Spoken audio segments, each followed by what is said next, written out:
आकाशवाणी मुंबई.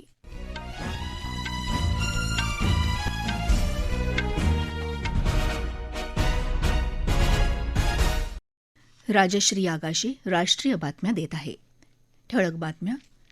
पश्चिम आशियातल्या अस्थिरतेच्या पार्श्वभूमीवर व्यावसायिक एलपीजी गॅस सिलेंडर्सच्या दरात ₹195 वाढ.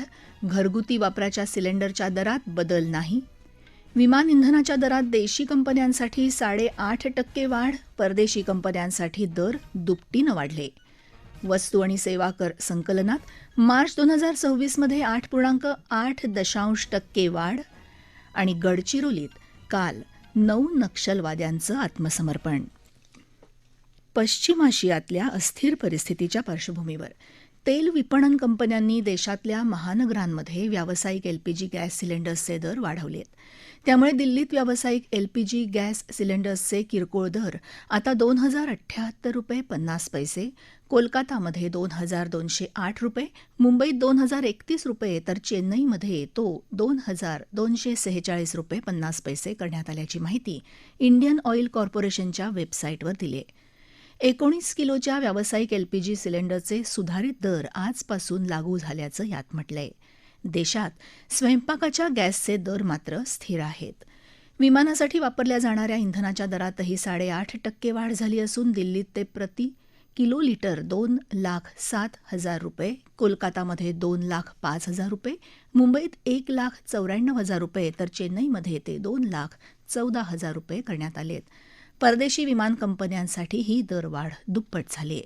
देशांतर्गत विमान कंपन्यांसाठी जेट इंधनाच्या दरात अंशतः आणि टप्प्याटप्प्यानं वाढ केल्यामुळे प्रवाशांना तिकीट दरात तीव्र दरवाढ सोसावी लागणार नाही, असं नागरी विमान वाहतूक मंत्री के. राममोहन नायडू यांनी म्हटलंय.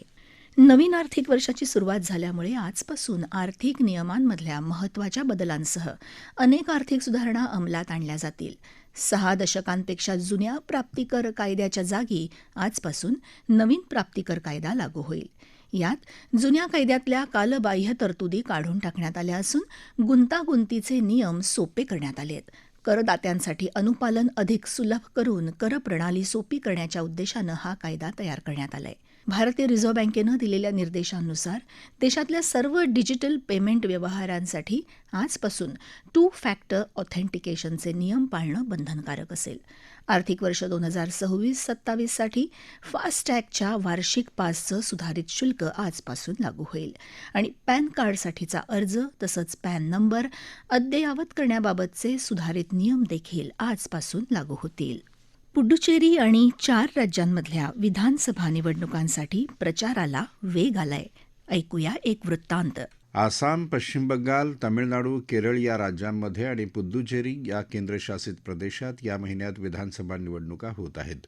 या निवडणुकांसाठीचा प्रचार आता चांगलाच रंगला आहे. प्रधानमंत्री नरेंद्र मोदी यांनी आज आसामच्या गोगामुख इथं प्रचारसभा घेतली. त्यांची दुसरी प्रचारसभा विश्वनाथ इथं होणार आहे. आसामच्या 126 विधानसभा मतदारसंघांसाठी येत्या 9 एप्रिल रोजी मतदान होणार असून या ठिकाणी प्रचार जोरात सुरू आहे. पश्चिम बंगालमध्ये सर्व पक्ष हिरिरीने प्रचार करत असून अनेक नेते कार्यकर्ते पक्षांतर करत आहेत. टेनिसपटू लिएंडर पेसने काल तृणमूल काँग्रेसला सोडचिठ्ठी देऊन भाजपात प्रवेश केला. पश्चिम बंगालच्या मुख्यमंत्री ममता बॅनर्जी भवानीपूर मतदारसंघातून येत्या 8 एप्रिल रोजी उमेदवारी अर्ज दाखल करतील. भाजपनं भवानीपूर मतदारसंघात आपला प्रचार आधीच सुरू केला आहे. तमिळनाडूत सत्ताधारी द्रमुक आणि काँग्रेस आघाडी तसंच अखिल भारतीय अण्णा द्रमुक पक्ष आणि भाजपा यांची युती जोमानं प्रचार करत आहे. पुद्दुचेरी विधानसभेच्या 30 जागांसाठी मतदान होणार असून आदर्श आचारसंहितेच्या प्रभावी अंमलबजावणीसाठी इथं ड्रोनच्या सहाय्यानं गस्त घालण्यात येत आहे. ड्रोनच्या या गस्तीमध्ये मल्लादीपेठ विधानसभा मतदारसंघात मतदारांना पैसे वाटताना तिघांना ताब्यात घेण्यात आलं आहे. FCR अर्थात परकीय चलन योगदान नियमन विधेयकावरून विरोधी पक्षांनी केलेल्या गदारोळामुळे लोकसभेचं कामकाज आज सुरू झाल्यावर पहिल्या 5 मिनिटातच दुपारी 12 वाजेपर्यंत तहकूब करण्यात आलं. त्यापूर्वी विरोधी पक्षांनी संसद परिसरात या विधेयकाच्या विरोधात निदर्शनं केली. या घोषणाबाजीत काँग्रेस, राष्ट्रवादी काँग्रेस पक्ष आणि इतर अनेक विरोधी पक्षांच्या खासदारांनी सहभाग घेतला. अनुसूचित जाती जमातींसाठीच्या प्रवेशात 25% घट करून दिल्लीतलं जवाहरलाल नेहरू विद्यापीठ सामाजिक न्यायाच्या उद्दिष्टांना कमी लेखत असल्याचा आरोप काँग्रेसचे ज्येष्ठ नेते दिग्विजय सिंग यांनी आज राज्यसभेत शून्य प्रहरात केला. जेएनयूत राखीव प्राध्यापक नियुक्तीतली अनियमितता, विद्यापीठाच्या मूळ तत्वांविरोधात जाणारी कुलगुरूंची वक्तव्य अशा बाबींचा यात समावेश असल्याचं सिंग म्हणाले. जेएनयू आणि इतर केंद्रीय विद्यापीठांमध्ये आरक्षणाच्या नियमांचं काटेकोरपणे पालन सुनिश्चित करण्याचं आवाहन त्यांनी सरकारला केलं. राज्यसभा खासदार सुधा मूर्ती यांच्या टाइड्स ऑफ टाईम या पुस्तकाचं प्रकाशन आज उपराष्ट्रपती CP राधाकृष्णन यांच्या हस्ते झालं. या पुस्तकात संसदीय शिल्पाचं कालातीत सौंदर्य आणि प्रतिकात्मकता विशद करण्यात आल्याचं उपराष्ट्रपती यावेळी म्हणाले. या राष्ट्रीय बातम्या आकाशवाणीच्या मुंबई केंद्रावरून देत आहोत. आकाशवाणी मुंबईच्या एअर न्यूज मुंबई या इन्स्टाग्राम पेजवर आपल्याला दिवसभर महत्त्वाच्या बातम्या वाचता येतील. राष्ट्रीय बातमीपत्रात आपलं पुन्हा एकदा स्वागत.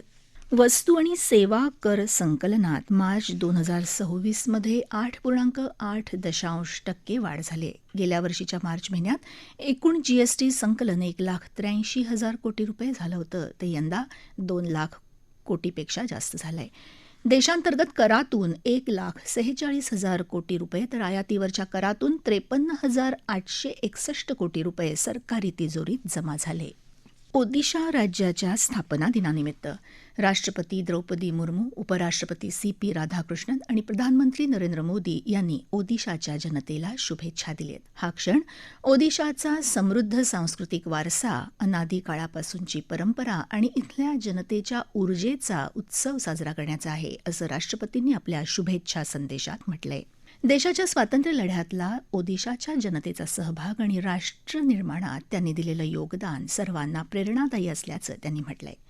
प्रधानमंत्री नरेंद्र मोदी यांनी आपल्या शुभेच्छा संदेशात म्हटलंय की ओदिशा त्यांच्या आध्यात्मिक आणि सांस्कृतिक वारशामुळे उच्च स्थानावर असून ओदिशाच्या कला, संगीत आणि साहित्यानं देशाच्या समृद्धीत भर टाकली आहे. गृहमंत्री अमित शहा आणि लोकसभा सभापती ओम बिर्ला यांनीही ओदिशा दिनाच्या शुभेच्छा दिल्या आहेत. गडचिरोली इथं काल 9 नक्षलवाद्यांनी पोलिसांपुढे आत्मसमर्पण केलं. पोलीस अधीक्षक निलोत्पल यांनी देशाच्या संविधानाची प्रत देऊन त्यांचं मुख्य प्रवाहात स्वागत केलं. या 9 जणांवर मिळून एकूण 30 लाख रुपयांचं बक्षीस होतं. आत्मसमर्पण करणारे सर्व नक्षलवादी छत्तीसगडमध्ये इंद्रावती क्षेत्रीय समिती आणि नॅशनल पार्क क्षेत्रीय समितीत कार्यरत होते. सध्या जिल्ह्यात 6 सशस्त्र नक्षली शिल्लक असल्याचं पोलीस अधीक्षक निलोत्पल यांनी सांगितलं. जम्मू आणि काश्मीरच्या गांदरबल जिल्ह्यात काल रात्रीपासून सुरू असलेल्या दहशतवाद विरोधी मोहिमेत एक दहशतवादी ठार झाल्याची माहिती लष्कराच्या प्रवक्त्यानं दिली आहे. लष्कर आणि जम्मू काश्मीर पोलीस दलानं गांदरबल जिल्ह्याच्या अराहना भागात ही कारवाई सुरू केली. ही मोहीम अद्याप सुरू असल्याचं त्यांनी सांगितलं. साहित्य अकादमीतर्फे 2025 या वर्षासाठी जाहीर करण्यात आलेले विविध 24 भाषांसाठीचे साहित्य पुरस्कार काल नवी दिल्लीत प्रदान करण्यात आले. मराठी भाषेत जळगावचे प्रसिद्ध चित्रकार लेखक राजू बाविस्कर यांना काळ्या निळ्या रेषा या आत्मकथनासाठी साहित्य अकादमी पुरस्कार प्रदान करण्यात आला. अकादमीचे अध्यक्ष माधव कौशिक यांच्या हस्ते बाविस्कर यांना सन्मानित करण्यात आलं. Indian premier league IPL cricket स्पर्धेत आज लखनौ सुपर जायंट्स आणि दिल्ली कॅपिटल्स यांच्यात सामना होणार आहे. लखनौमध्ये संध्याकाळी 7:30 वाजता या सामन्याला सुरुवात होईल. काल झालेल्या सामन्यात पंजाब किंग्जनं गुजरात टायटन्सवर 3 गडी राखून विजय मिळवला. ठळक बातम्या पुन्हा एकदा. पश्चिम आशियातल्या अस्थिरतेच्या पार्श्वभूमीवर व्यावसायिक LPG गॅस सिलेंडर्सच्या दरात 195 रुपये वाढ. घरगुती वापराच्या सिलेंडरच्या दरात बदल नाही. विमान इंधनाच्या दरात देशी कंपन्यांसाठी 8.5% वाढ. परदेशी कंपन्यांसाठी दर दुपटीनं वाढले. वस्तू आणि सेवा कर संकलनात मार्च 2026 मध्ये 8.8% वाढ. आणि गडचिरोलीत काल 9 नक्षलवाद्यांचं आत्मसमर्पण. याबरोबरच आकाशवाणी मुंबई केंद्रावरचं हे राष्ट्रीय बातमीपत्र संपलं. पुन्हा भेटूया दुपारी 3 वाजता आकाशवाणी मुंबईच्या प्रादेशिक बातमीपत्रात. नमस्कार.